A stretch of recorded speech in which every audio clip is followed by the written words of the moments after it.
When we think of ancient Rome, we picture glory, towering marble columns, golden palaces, emperors wrapped in purple, crowds cheering in the Colosseum. It's a civilization that defined power, art, and empire for centuries. But behind that glittering facade, there was another Rome, a Rome built not on marble, but on suffering. A Rome that stood tall only because countless unseen hands held it up from beneath, hands that trembled, bled, and were never free. Among the millions who lived in bondage, female slaves faced a cruelty far more intimate and invisible. They weren't just workers, they were property. They didn't own their bodies, their names, or even their right to exist as human beings. And yet, their stories are rarely told. History carved the names of emperors into stone, but erased the women who washed their robes, raised their children, and endured their punishments. Tonight, we open a door Rome tried to keep closed, because beyond the triumphal arches and golden villas, there existed a silent empire, the empire of the enslaved.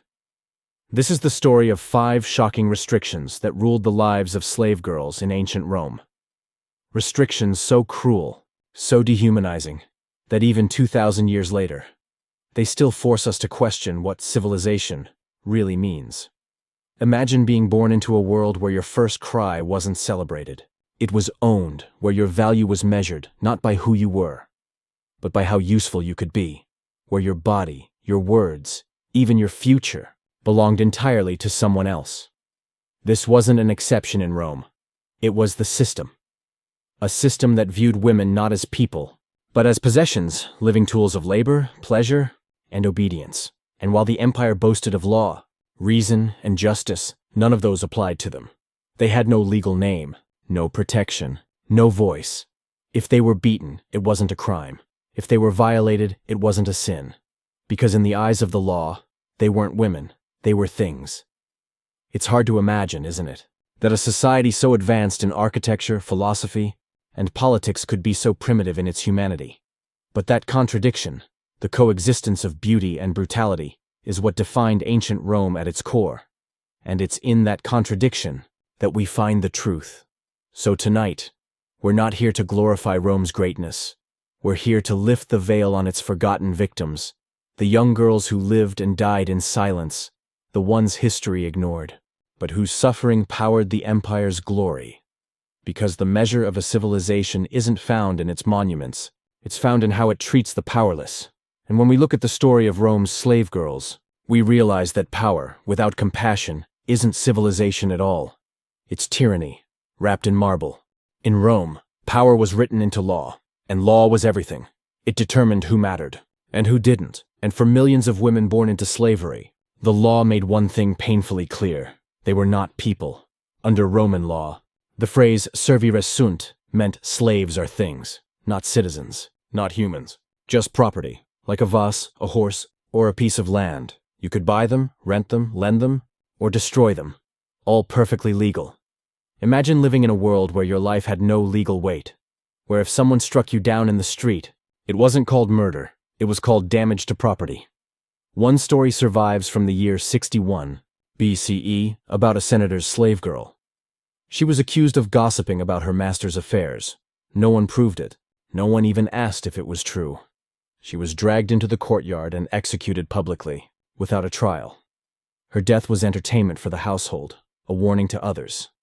And in the eyes of Rome, no crime had been committed. That's what no identity really meant. It wasn't just about paperwork or status. It was the total erasure of your humanity. You couldn't stand in court. You couldn't own anything, not even your name.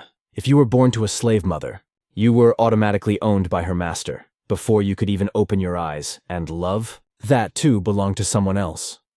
Slave girls could form relationships, even fall deeply in love. But the law refused to recognize it. Marriage between slaves wasn't marriage at all. It was called contubernium, a cohabitation, tolerated but meaningless in the eyes of the state. A master could separate 2 lovers with a single command. A husband sold to another city, a child taken and never seen again. No rights, no protest, no justice. When you strip a person of their legal identity, you do more than deny them freedom. You deny them existence. And that was Rome's most efficient form of control. Because if you convince someone that they don't exist in the eyes of the world, they eventually stop fighting to be seen. It's easy to romanticize the Roman Empire, the philosophy, the grandeur, the art. But in the same city that built aqueducts and amphitheaters, girls were sold like livestock in the market square. Some wore tags on their necks listing their price and their qualities as if they were merchandise: obedient, healthy, literate, virgin. And yet, within those same girls lived dreams no law could completely erase. Maybe she looked up at the same marble statues of the gods and wondered, if Venus is the goddess of love, does she love me too? Maybe she whispered her real name, the one she wasn't allowed to use, in the dark, just to remind herself she was still human. That's the tragedy of being invisible in a world obsessed with power. Rome saw itself as the height of civilization, but a civilization that needs to erase people to feel powerful isn't civilized at all.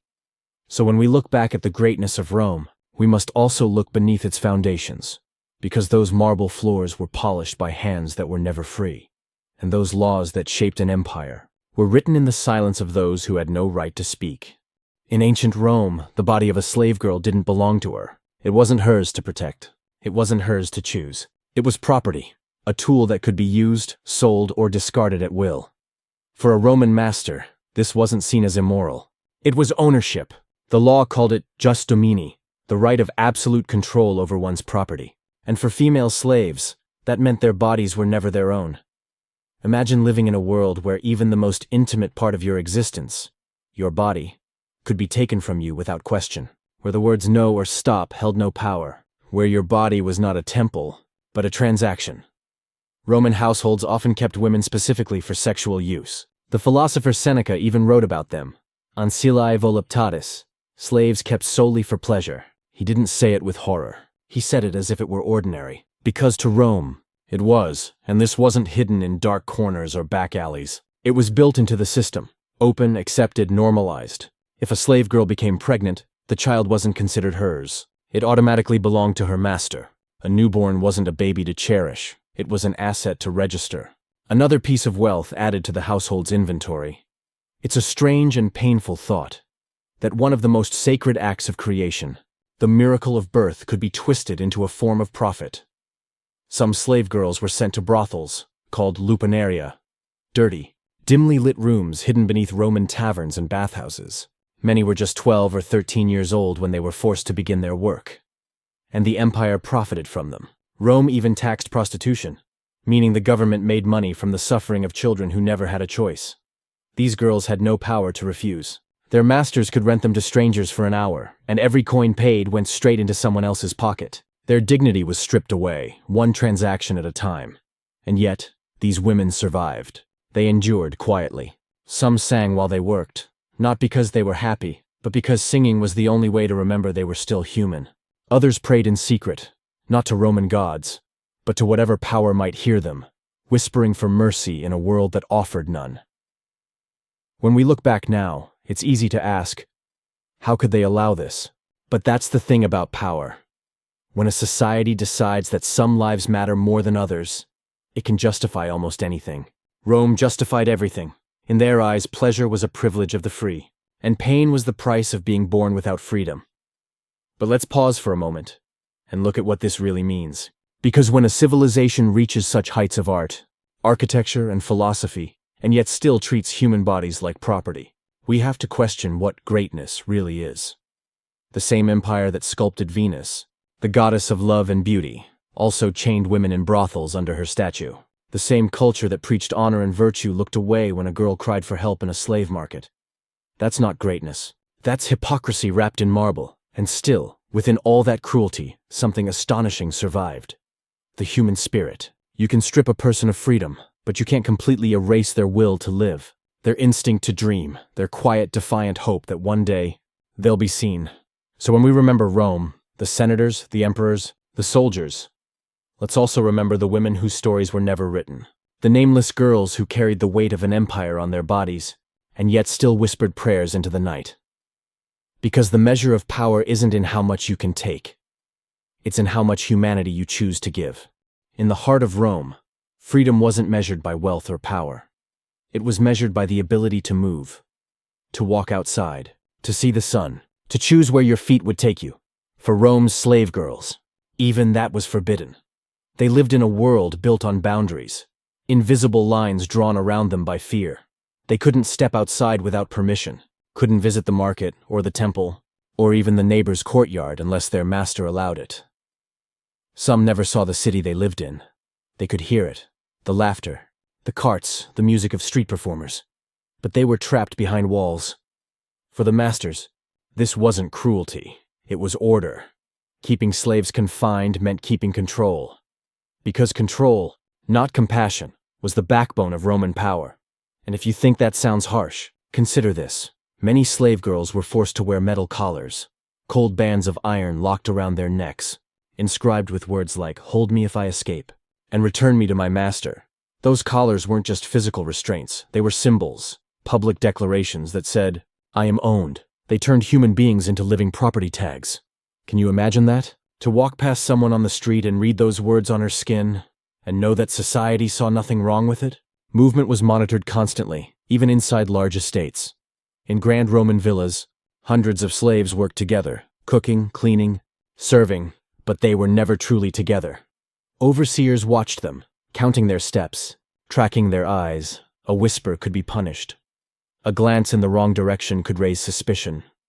In urban households, this surveillance was even worse. Rumors were dangerous.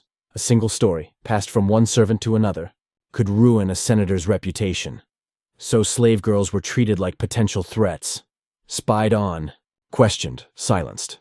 They lived in a world where trust didn't exist, only obedience, and if one dared to escape, Rome made sure the punishment was unforgettable. Some were branded, burned with hot iron marks, so that everyone would know they had tried to run. Others were flogged, until their backs broke.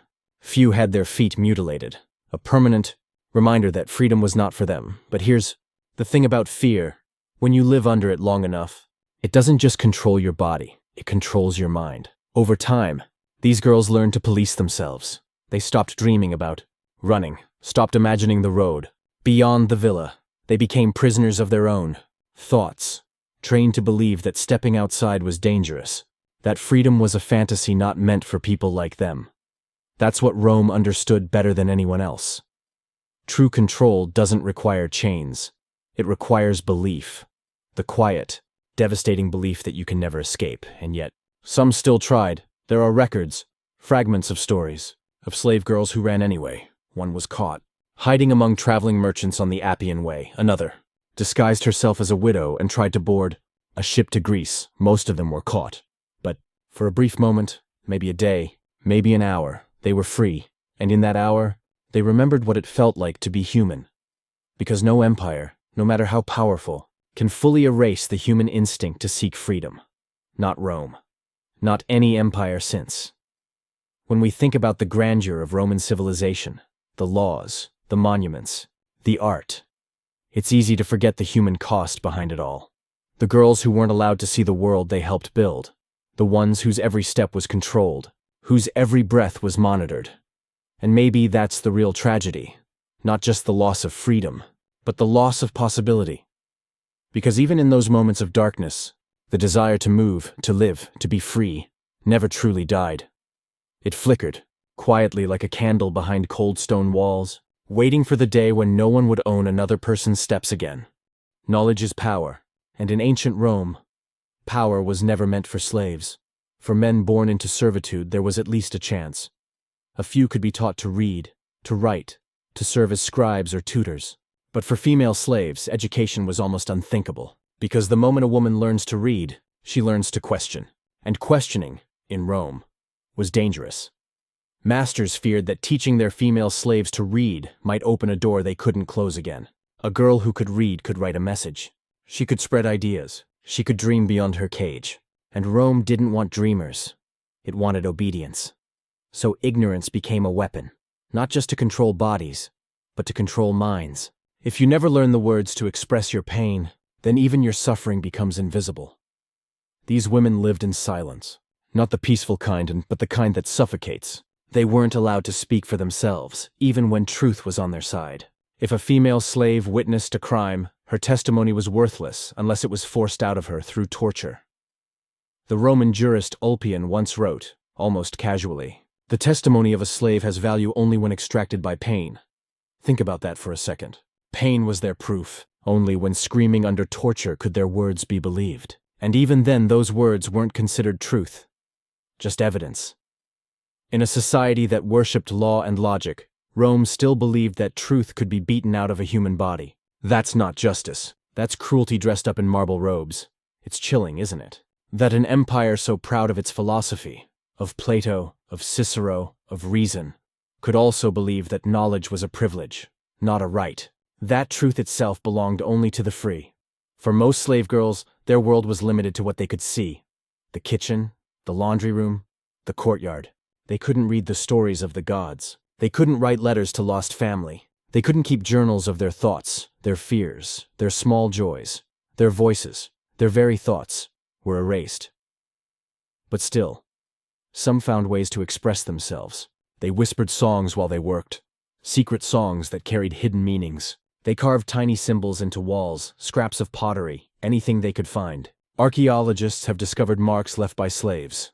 A name, a single Latin word, a drawing of a bird. Simple, but defiant. Because every mark said, I existed, I mattered, and maybe that's what terrified Rome the most. Not rebellion in the streets, but rebellion in the mind. The idea that a girl who had nothing could still believe she was someone, because once you let someone think freely, you can't own them anymore. That's why the denial of education wasn't just about literacy, it was about identity. It wasn't just keeping them from books, it was keeping them from themselves. When we think about freedom today, we often imagine open doors, broken chains. But freedom begins long before that. It begins in the mind. And Rome knew that if you can control how someone thinks, you never have to chain their hands. So they silenced them. They took their words. They made ignorance look normal, and knowledge look dangerous. And yet, even within that silence, something survived. The quiet determination of women who refused to be completely erased. The spark that whispered, I may not be allowed to speak, but one day, someone will tell my story. And here we are, telling it now. Because truth should never belong to the powerful alone. It belongs to anyone brave enough to seek it, even in silence. Freedom, it's a word we all crave, a word that feels like sunlight after years in darkness. But for Rome's enslaved women, freedom wasn't the ending of their story. It was just another version of captivity. When a slave girl was freed, a process called manumission, she technically became a citizen. Rome gave her a title, Libertina, a freedwoman. It sounded noble. But behind that new name was a truth no law could erase. She was still branded by her past. Her chains might have been gone, but society never stopped reminding her she once wore them. To the freeborn Romans, especially the wealthy, she was marked. They whispered when she walked by. They saw not a woman, but a story of shame. No matter how she dressed, how hard she worked, or how kind she was, to them, she would always be what she used to be. Even the opportunities that came with manumission were limited. A freed woman could marry, but not into nobility. She could earn money, but never truly own respect. She could worship in temples, but never stand beside the women of status. And sometimes, the cruelest part was this. Freedom came with strings attached. Many freed women were legally required to keep serving their former masters, as clients, attendants, or even unofficial servants. The man who once owned her body could now own her loyalty. If he called, she had to come. If he demanded something, she had to obey. Because freedom in Rome wasn't a gift of equality. It was a favor, one that could still cost you everything. Imagine that, tasting freedom, only to realize it's flavored with the same bitterness as your chains. There are records of women who rose above it. Though, some freed women opened small businesses, taverns, laundries, or perfumeries. They worked hard, earned coins, and even bought freedom for their children. But still, the shadow followed them. They couldn't escape the stigma of having once belonged to someone else. Roman society loved hierarchy. It ran on it. Everything had a place. Senators, soldiers, merchants, and at the bottom, those who used to be slaves. And that ladder was almost impossible to climb. Even love wasn't free. A freed woman could marry, but her husband's family would never forget where she came from. Wealthy Roman women, born into privilege, often refused to speak to her. They looked away in the baths, at the markets, during festivals, as if freedom could never wash away the stain of slavery. So yes, Rome allowed these women to walk the streets as free, but it never truly let them belong. And that's what makes this part of the story so haunting, because freedom, real freedom, isn't just about laws or paperwork. It's about dignity. It's about being seen as human. And for the libertini of Rome, that recognition never came. They lived in a world where liberty had conditions, where freedom could be granted, but never fully given. And yet, despite it all, some of these women refused to fade into the background. They built new lives, started families, taught their daughters to dream beyond what Rome said they could be. They carried the scars of slavery, yes, but also the strength that comes from surviving it. In the end, maybe that's the most powerful kind of freedom, not the kind written in law, but the kind you build within yourself when the world keeps trying to cage you. Because no empire lasts forever. But the human spirit, the will to rise, to reclaim your own story, that's something even Rome couldn't conquer. When we talk about ancient Rome, we talk about greatness, about emperors, legions, marble temples, and the idea of civilization itself. But if you listen closely, beneath the echo of triumph, you can hear something else. A silence. A silence that belongs to the women who built that greatness, yet were never allowed to share in it. The story of Rome's slave girls isn't just a chapter in history. It's a mirror, a reminder that civilization and cruelty have always been able to exist side by side, that beauty can rise from brutality, and empires can be built on suffering, as long as someone else pays the price. These women, these forgotten souls, built homes they could never own. They raised children who weren't allowed to call them mother. They served families who saw them every day but never saw them. And through it all, they endured, in silence, in pain, in dignity that history chose to forget. Their names are gone, their faces lost, but their fingerprints are everywhere. In the stones of Roman villas, in the streets they swept, in the very foundations of what we call civilization. And that's the hardest truth to face, isn't it? That Rome's greatness, the art, the philosophy, the power, was not born out of perfection, but out of oppression. The empire's glory stood on the backs of the voiceless. When we study history, we often remember the conquerors, the kings, the heroes. But the measure of a civilization isn't in the monuments it leaves behind. It's in the humanity it gives to its most powerless. Rome failed that test, and that failure echoes through time, not as guilt, but as a lesson. Because if we only celebrate the marble and forget the blood that polished it, then we're not honoring history. We're repeating it. Maybe that's why their story still matters today. Because even in our modern world, there are still people whose voices are silenced, whose labor is invisible, whose humanity is taken for granted. Different century, different empire, same injustice in a new disguise. Remembering Rome's slave girls isn't about pity. It's about perspective. It's about asking ourselves, how do we measure progress? Is it in power or compassion? In monuments or in memory? When we speak their names, when we tell their stories, we give them something Rome never did. Acknowledgement. We give them back a fragment of their humanity, because remembrance is a kind of justice. It doesn't undo their suffering, but it ensures their pain wasn't for nothing. It transforms silence into story, and in that transformation, they finally live again. The next time you see the ruins of Rome, don't just marvel at what was built. Remember who built it. The nameless girls who swept its halls, who whispered their dreams into the night, and whose strength made the empire possible, even as it tried to erase them. History may have forgotten their names, but we don't have to. This is History Mysteries, where every empire leaves behind a truth it tried to bury, and sometimes the quietest voices are the ones that echo the loudest.